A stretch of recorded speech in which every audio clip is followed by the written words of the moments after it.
Olá, bem-vindo ao episódio número 190 de Vida nos Trilhos. E eu quero que você imagine uma situação.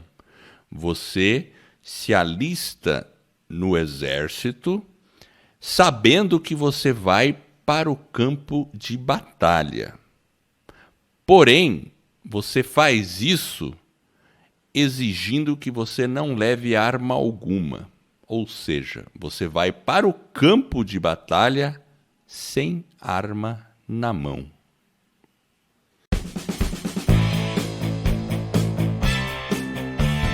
Meu nome é Edward Schmitz e Vida nos Trilhos é o podcast com a sua dose de desenvolvimento pessoal e alta performance. Aqui eu e meu parceiro de podcast, o Jefferson Pérez, a gente destrincha as técnicas e os comportamentos que vão levar você rumo aos seus sonhos e suas metas. E lembre-se, você é a média das 5 pessoas com as quais mais convive. Então, junte-se a esse time para começar a sua semana em velocidade máxima, rumo aos seus sonhos. Jefferson. E aí, você iria para a guerra sem levar uma única arma, nem um canivetinho? Sabendo que você ia para o campo de batalha. Você faria isso? Eu não sei, Edward, é uma boa pergunta. Eu acho que não. Eu acho que eu seria da turma que vai armado, né? Apesar que depois que você assiste o filme, você fica meio que pensando até, né? Eu nem falei o nome do filme, mas agora vamos falar o nome do filme. Vamos falar de um filme. O nome em português é Até o Último Homem. E o mais legal desse filme é que é uma história verídica, ela é real. Né? Não é ficção. Quando você me pediu, vamos ver esse filme, eu olhei e falei, caramba, filme. Daí eu olhei, nossa, filme de guerra? Caramba! Pô, o que o Jefferson tá querendo? Daí eu fui assistir o filme, né? Mas aí, antes de assistir o filme, eu dei uma olhadinha na sinopse. E aí eu falei, uau, será que é isso mesmo? Como é que o cara vai pro campo de batalha sem uma arma e ainda sobrevive, né? Salva vidas, né? Muitas, diga-se de passagem. Exatamente, porque ele queria estar lá na parte médica, mas ele não queria levar uma arma. O nome em inglês do filme é bem sugestivo, chama Hacksaw Ridge, porque Hacksaw é uma serra e Ridge é um penhasco. E tudo ocorria num penhasco ali, né, que eles tinham que subir até. Então é como se fosse, eu traduziria, sei lá, como o penhasco do massacre ou o penhasco moedor. Porque realmente, né, ali pelo filme a gente teve uma noção de que ali era violento, né? O Mel Gibson, que é o produtor, né? Ele sempre faz as cenas são bem fortes, né? Da guerra, ele consegue realmente reproduzir aquele cenário, né? É a Segunda Guerra Mundial e uma batalha ali em Okinawa e realmente é uma coisa que chega... Você fica impressionado, né?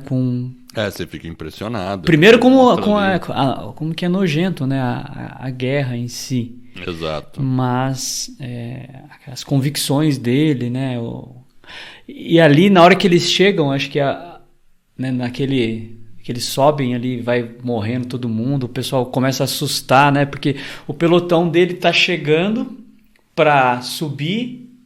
E a hora que eles chegam para subir é engraçado, né? Porque tem as pessoas que do dia seguinte, dos dias anteriores, que estão sendo recolhidas, mortos, feridos, enfim.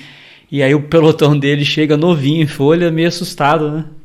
É horrível, porque você vê recolhendo gente mutilada, tudo, e você fala, putz, agora eu tenho que entrar. Agora é minha vez, né? Agora é minha vez? É horrível. Então, assim, você fica pensando no nível de tensão e ainda tem que escalar aquele penhasco e chegar ali em cima e já começar. E ele vai sem arma nenhuma. E é interessante porque, explicando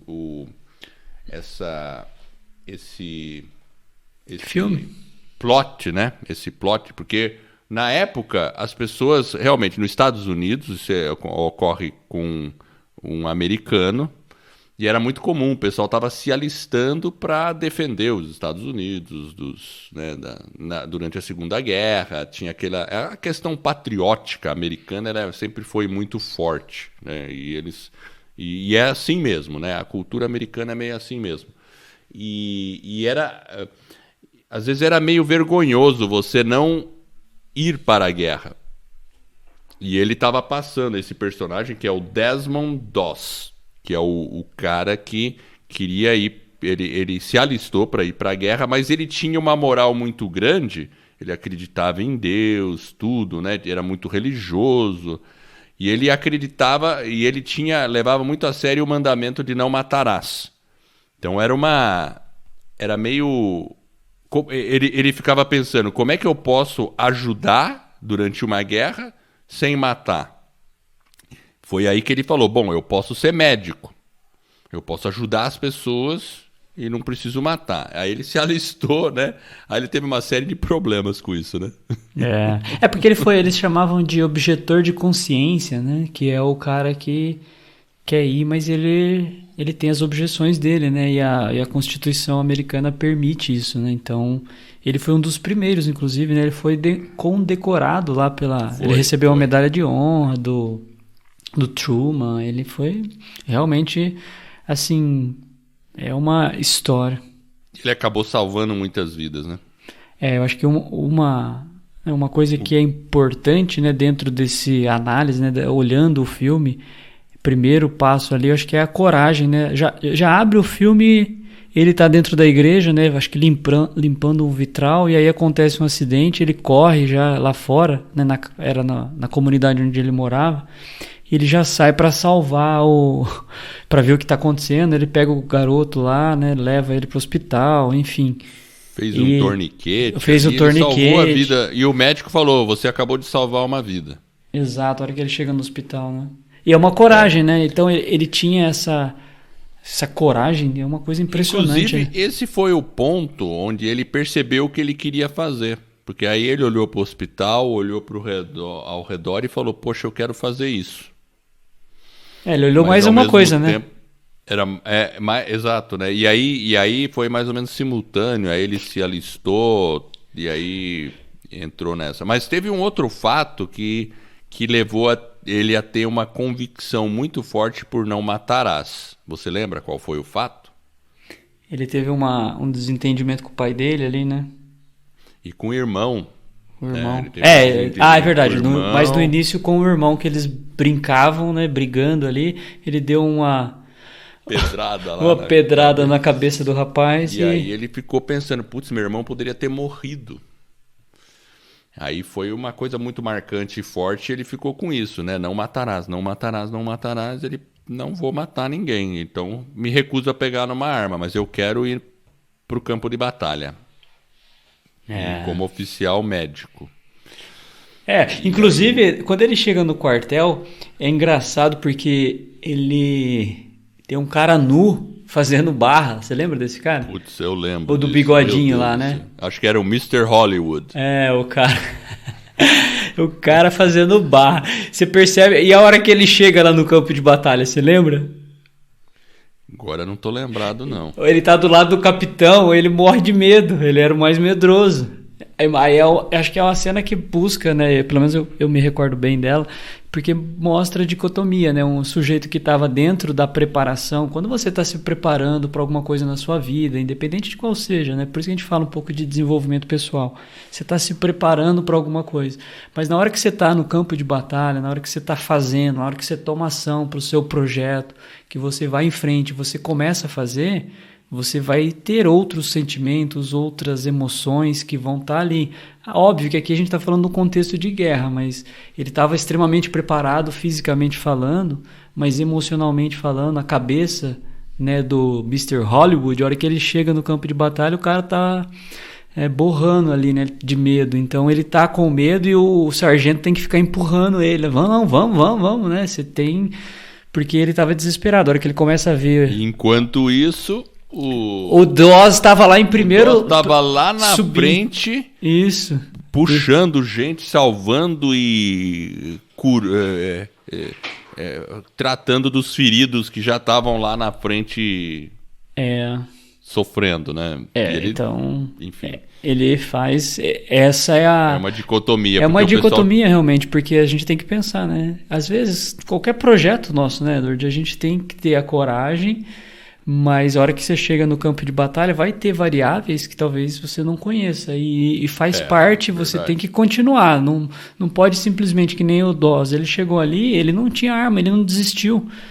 E, inclusive, quando acaba essa primeira parte da batalha, que eles são convidados, né, a recolher e descer o penhasco e voltar, ele é o único que fica lá em cima puxando as pessoas, né, salvando as vidas e descendo elas com uma corda, né? Então, aí você vê a diferença. Ele passou a noite fazendo isso. Ele passou a noite inteira salvando vidas, né? E ele ia se esgueirando lá, salvando quem estava ali ferido no campo de batalha, e estava cheio de japonês por ali.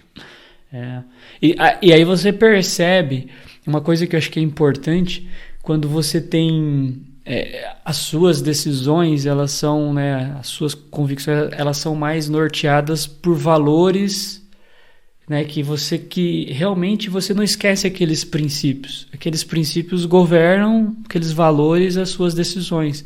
E ele estava muito calcado, né, como um cristão, dentro de alguns valores que ele tinha, né?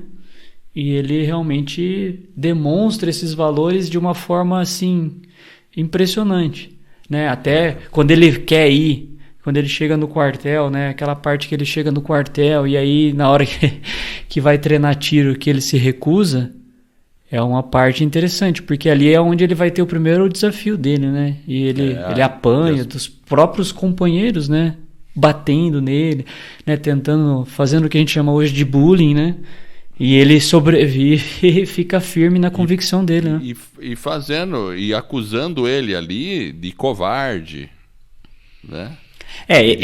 Esse é um ponto assim extremamente interessante, porque as pessoas julgaram ele como muito covarde. Rápido e como um covarde, quando na verdade, se você olhar, né, quando na última batalha lá, os oficiais, ele tá fazendo a oração dele, o comandante manda, né, o general manda eles subirem, eles falam, não, por que vocês não subiram ainda? Não, nós estamos esperando o cara terminar as orações dele, né, que é a segunda subida deles, ou seja, olha, né, a diferença. Inclusive tem, na hora que o sujeito volta, na hora que ele volta lá pro campo, onde tá os soldados feridos, o cara conversa com ele e fala justamente isso, né, um dos comandantes, se eu não me engano é um sargento, fala pra ele. Eu acho que sim. Não, o sargento não, é um soldado mesmo, que é o cara que bate nele quando ele se recusa a pegar nas armas, né, que eles queriam que ele saísse. E lá no campo de treinamento nos Estados Unidos. Então, quando ele tá lá, ele fala, nossa, eu fui muito rápido em te julgar. Exatamente. É bem interessante, né? Como as coisas mudam. Mas ele teve que... Então, esse é um ponto que eu anotei aqui, que a gente pode aprender com o filme. Ele se manteve firme nas suas convicções. Isso é uma coisa difícil, sabe, Jefferson? Porque a vida vai testar as nossas convicções. Às vezes, né, a gente é testado nas convicções o tempo todo, né, em certas situações. Mas ele se manteve firme. Ele falou, não, minha convicção é essa. E ele apanhou, sofreu bullying, tudo mais por causa de uma convicção. Só que no final, ele obteve um baita num respeito por todos esses soldados, né? Quando viram o que ele realizou mesmo. Então, eu acho que essa questão, num primeiro momento, pode ser que quando a gente quer se manter convicto de alguma coisa, de um projeto que a gente quer fazer, as pessoas possam criticar a gente, possam tentar demover a gente de se manter naquela linha. Mas se você insiste e se você se mantém, logo mais elas vão reconhecer que você tem o seu valor por aquilo. É tudo uma questão de tempo, mas você tem que pagar esse preço. Então... E o preço que ele pagou não foi um preço baixo. Essa questão da convicção, eu acho que é talvez a maior força ali do filme em si. A convicção que ele tinha com o ideal de vida. Né? No caso dele, é um ideal cristão, mas às vezes a gente fala, não, a gente tem que ser coerente com as nossas ideias. E hoje, muitas vezes é uma atitude que, às vezes, a gente percebe a ausência dela. É meio que difícil. Então, quando alguém se atreve, né, a ter aquela ideia, aquela convicção, ir para cima, né, fazer o que ela se dispôs, é realmente incrível. Então, ele foi levado à cárcere, né, dentro de um quartel. Ele foi para servir o país dele, defender a pátria. Olha quanta coragem. E lá ele é colocado num quartel, dentro de um... Né, ele ficou numa prisão, né, militar, porque ele não queria treinar com arma. E aí foi uma coisa legal, né, que o pai dele, como o pai dele tinha lutado na Primeira Guerra, o pai dele consegue, né, ele vai a julgamento dentro do exército e ele consegue autorização para poder ir para a guerra. Então é uma coisa... A convicção dele é muito forte, é muito... E aí traz até um outro aspecto, né, porque ela vai respingar, não naquele momento, mas lá na frente, né? Na hora que eles chegam no campo de batalha, é onde que começa tudo se descortinar, né? Aí as pessoas começam a perceber o caráter, né? Ele contamina as pessoas com aquilo que ele verdadeiramente é, com a opção que ele escolheu seguir. E é muito bonito mesmo, realmente. Eu acho que a integridade, ela inspira. Quando uma pessoa é bem íntegra, isso, num primeiro momento, pode gerar uma certa, assim, a pessoa é muito inflexível, vamos dizer assim. Mas depois ela torna a inspirar. Eu não sei se para você, por exemplo, para mim já aconteceu, óbvio, proporção totalmente diferente, né? Mas quando, na década de 80, era muito comum as pessoas fumarem em qualquer lugar, certo? Certo. Qualquer lugar o pessoal fumava. Eu nunca fumei. Mas eu sofri uma certa pressão para fumar. Inclusive, era meio assim, né? Naquela época, se você não fumava, às vezes você poderia até ser criticado. Mas na escola, assim, que tinha os colegas que resolviam fumar, e aí era meio a turma de quem não fumava era mais... aí o pessoal fazia um bullyingzinho, alguma coisa, mas você não queria fazer aquilo, então você tinha que, de alguma forma, né? É engraçado é uma convicção, né? Porque é uma convicção. E é engraçado como hoje muda, né? Porque hoje, depois de todas essas... Hoje não é concebível, né? A gente imaginar alguém fumando num restaurante, né? Dá pra conceber isso? Do lado do prato, né? Não mais, né? Dá pra... Pra todo mundo é normal, né? Não fumar num restaurante é normal. Agora, antes não era assim. Era uma coisa que, cara, às vezes tinha área de fumante, área de não fumante, o cara tava... Só tinha um corredorzinho assim e a fumaça vindo assim. Mas você falou assim, uma convicção em outras proporções. Mas isso que eu acho que é importante na questão dos valores. Independente da proporção, se você está falando de jogar um lixo no chão, né, na rua, eu acho que essa questão da integridade, né, de você ter alguns valores, e aqueles valores realmente te governarem, independente da situação, independente do tamanho dela, né? Porque ela vai se fazer grande ou pequena na medida que você, sim, tá convicto daquilo que você está buscando. Eu acho que isso que é interessante. Eu acho que essa questão da proporção, ela é menor. O que é importante realmente é aquela questão realmente de você estar convicto, ter coerência. Eu acho que até nas pequenas coisas é importante também você ser convicto. Porque se você não consegue ser convicto em pequenas coisas, imagina nas grandes. Então é uma boa pergunta. Vamos à frase da semana? Opa, vamos lá. Deixa eu pegar ela aqui. A frase é daquele autor que está sempre... Desconhecido, né? Só que deixa eu só dar um recadinho, Edward. O pessoal que está querendo... Eu ia falar para você. Tá. Dê o seu recado. Posso dar o meu recado. Então, o pessoal que está querendo aí criar um podcast tem esse desejo ou essa aspiração, ou conhece alguém, é só indicar. Eu e o Edward, nós temos um trabalho que chama-se A Escola do Podcast. Então, se você não conhece ainda, é só acessar o nosso site, escoladopodcast.com. Lá a gente tem todo o material que ensina, tem um e-book, tem um curso gratuito que ensina você a criar e lançar o seu podcast. Então, se você conhece alguém ou tem interesse, acessa lá, escoladopodcast.com. Combinado, Edward? Combinadíssimo. Então fala a frase aí da semana. Nunca seja prisioneiro do seu passado. Foi apenas uma lição, não uma sentença para a vida toda. Autor desconhecido. Isso é muito bacana, né? Porque às vezes acontece coisas com a gente, ou a gente faz alguma coisa e a gente fica levando aquele negócio, remoendo a vida inteira. E a gente acha, ou tem a tendência de achar, de que agora não tem mais jeito. Mas não é verdade. Porque a gente pode recomeçar a todo tempo, né? Mesmo que alguma coisa que aconteceu, algum erro que você fez, alguma falha, qualquer coisa, você pode simplesmente deixar isso para trás, esquecer aquilo e tomar um outro rumo. Diferente, né? Recomeçar. Às vezes o pessoal fala assim, né? A gente nasceu pelado, né? Não tinha nada, né? Então, né? Por que você vai, né? Começa de novo, né?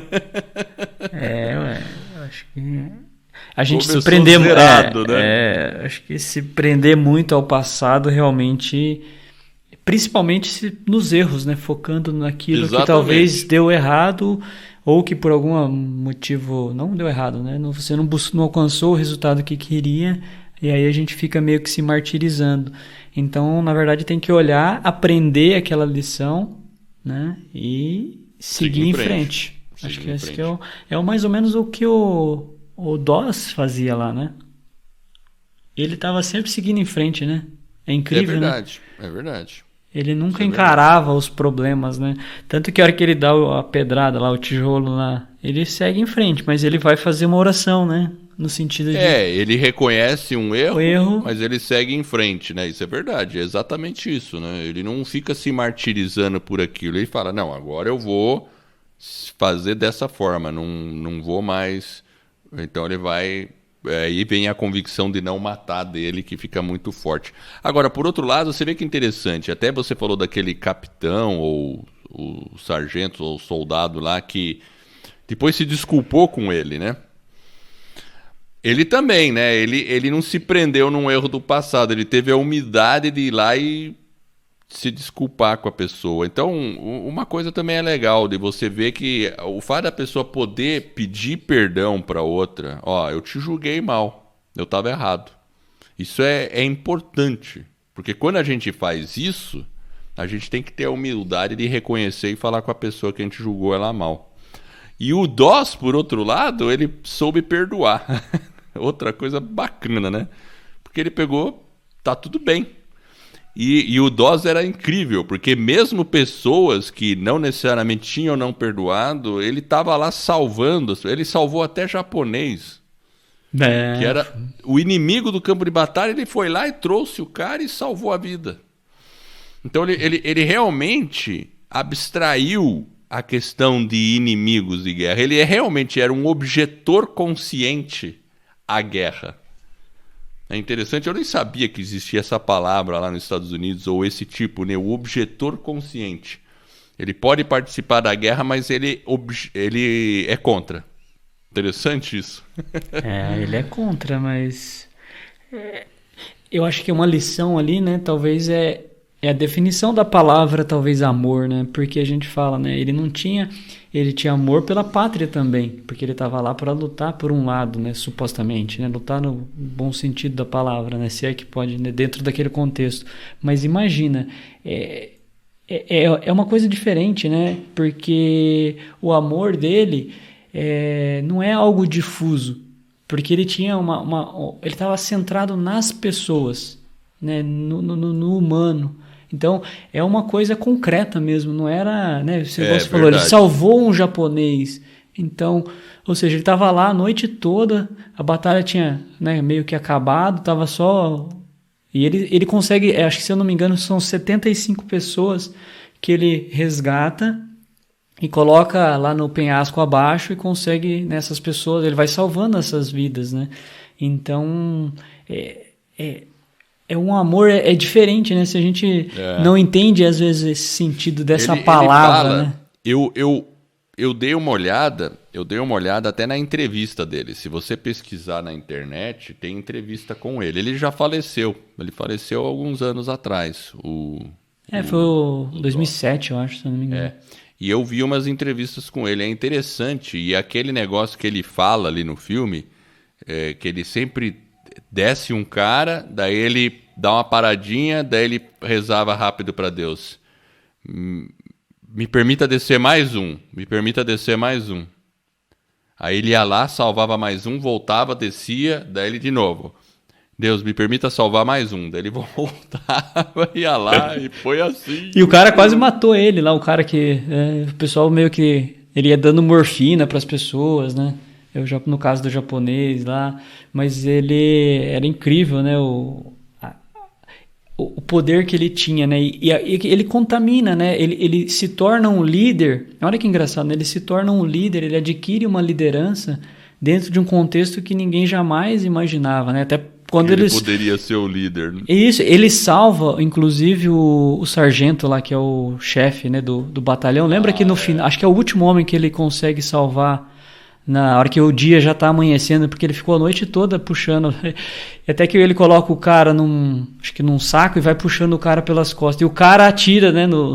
Lembra dessa cena? Eu lembro dessa cena. E aí ele joga o cara lá para baixo e salva o sujeito. E, enfim, aí ele salvou. Inclusive, agora fazendo um paralelo diferente, esse capitão aí, toda hora que eu olhava para ele, eu achava que ia sair uma piada, cara. Como assim, Edward? O cara tava no campo de batalha, uma piada.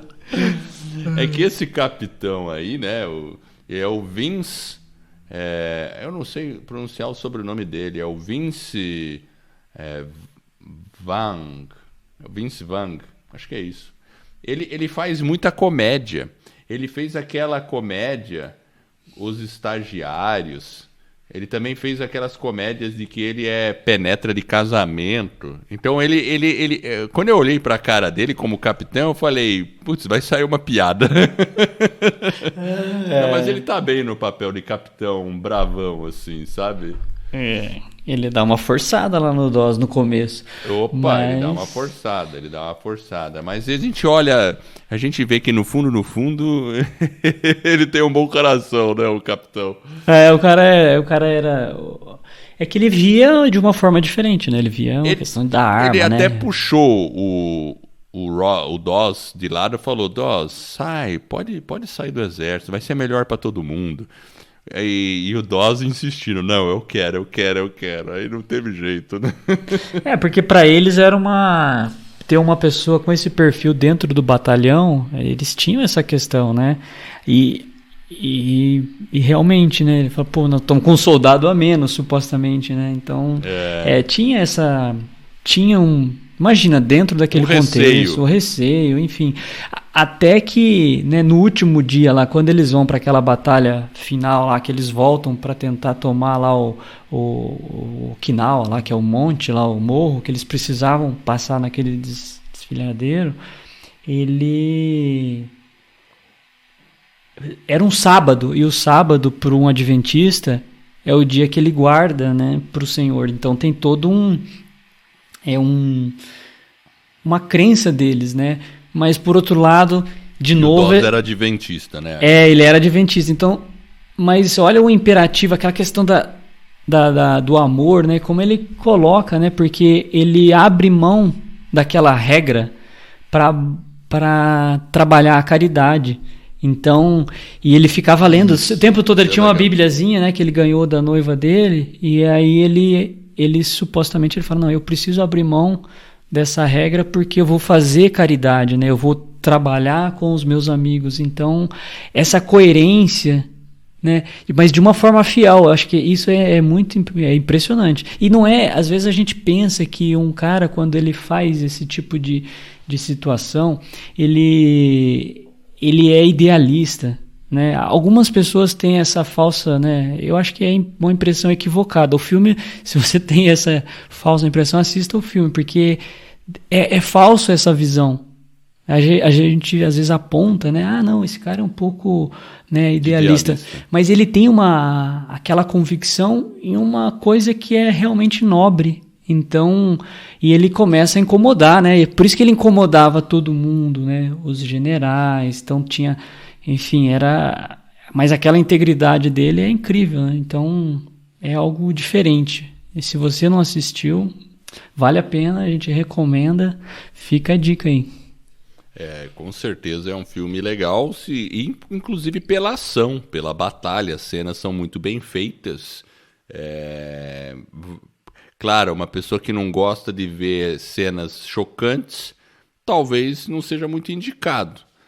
Mas eu gostei, eu gosto de filme, às vezes, de ação, né? E esse filme é muito bom, eu recomendo, e ver realmente a história desse soldado, né, do Dawes aí, vale a pena, ela inspira mesmo pra gente pensar um pouco como estamos nós perante as nossas convicções, né?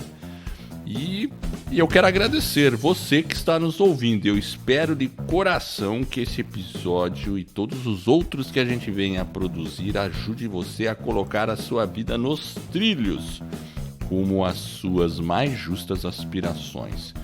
E se você gostou desse podcast, pega um amigo e fala para ele, conta para ele, escuta ali o Vida nos Trilhos, rouba o celular dele, mostra como baixa o aplicativo de podcast lá e faz ele ouvir lá o Vida nos Trilhos. Pode ouvir outro podcast também, mas inclui outras pessoas no mundo dos podcasts, que vale a pena. A gente vai ficar honrado. E isso vai permitir que eu e você estejamos ajudando outras pessoas a colocarem as suas vidas nos trilhos. Para mais detalhes, o trailer do filme e também a entrevista com o Dawes, acesse lá vidanostrilhos.com.br. Eu agradeço a audiência e por essa jornada que está apenas no começo. Vida nos Trilhos, você no comando da sua vida.